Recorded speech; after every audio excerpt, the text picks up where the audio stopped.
Hey, Bible Fellowship leaders, happy Christmas Eve. I'm on location at one of our hospitals as I'm doing some ministry visits. Just wanted to share with you how thankful I am for each of you and tell you a Merry Christmas. Normally I have the Sunday before Christmas, your cakes that my wife makes for you guys. Funny story, I ordered the wrong size pans. They were biscotti size pans, so you would have had itty bitty cakes. So they're coming this Sunday, hopefully, as a Merry Christmas, Happy New Year gift to you guys. This Sunday, our lesson focuses on Jesus' Sermon on the Mount and the Beatitudes. But this week, I wanted to do something different. Instead of sending you my commentary notes, I just wanted to celebrate a couple of things from 2025 from our church with you, and just some little things. Pastor Mike says often, the little things are the things that make a difference in the lives of people as we're ministering. And so it won't cover everything that we could celebrate in Bible Fellowship, but I hope it gives you an idea of some things that maybe you could celebrate with your class at the beginning or the conclusion of your lesson this week, of just things God's done through your class, opportunities your class has had to connect, to grow, to serve, maybe even in difficult situations. For example, a couple of weeks ago, just one of our Bible Fellowship greeters, and he fills in to teach from time to time, Mr. Larry Bateman. A visitor was here, Mr. Raymond Greer, with his two children. Mr. Larry met him, welcomed him into their class, first-time guest.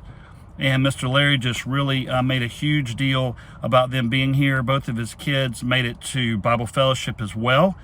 He's a little bit older, but Mr. Greer and his wife adopted these twins, and they made it to Bible Fellowship and the Kids Zone. Just a little thing that made a huge difference, and they've been back the last 2 weeks. Miss Georgia Maccabee, one of our ladies teachers, who, by the way, is 90 years old.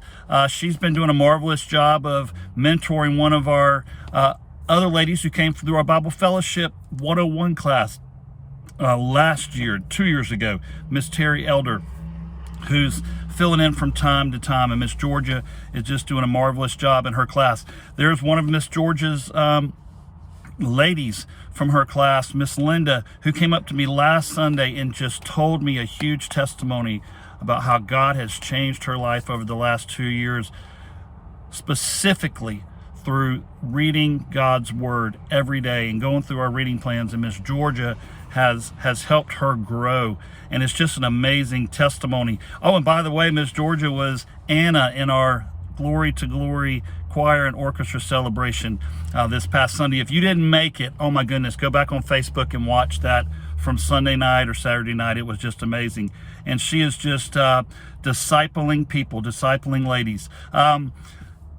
One of our Bible Fellowship leaders, Chris Cromer, who now has to live at White Oak Manor, but God has used him in a huge way. I went to see him just a couple of weeks ago.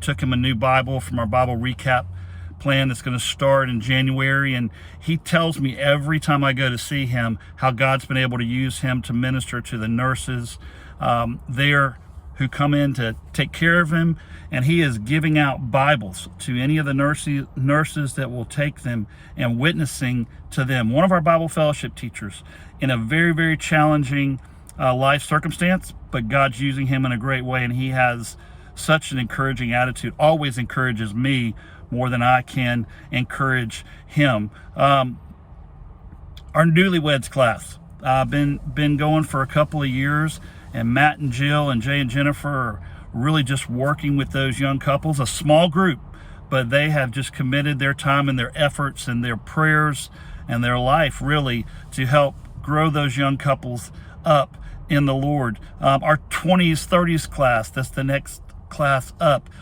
several weeks ago, a couple months ago, filled up the stage during one of our services with babies they were dedicating to the Lord. And as a result, our nursery is filling up. Our 30s class that was started about 4 years ago, myself and Chris Petit, we kind of launched that class, and it was about 4 couples, 3.5 couples that we launched it with, and God has just grown that class, and we have 4 teachers in there now, and they're doing some incredible things there. And then we've had ministry in crisis this year. Several of our senior adult classes have had the tragic sudden loss of members. We even had one of our Bible Fellowship leaders that passed away suddenly last December, Rick.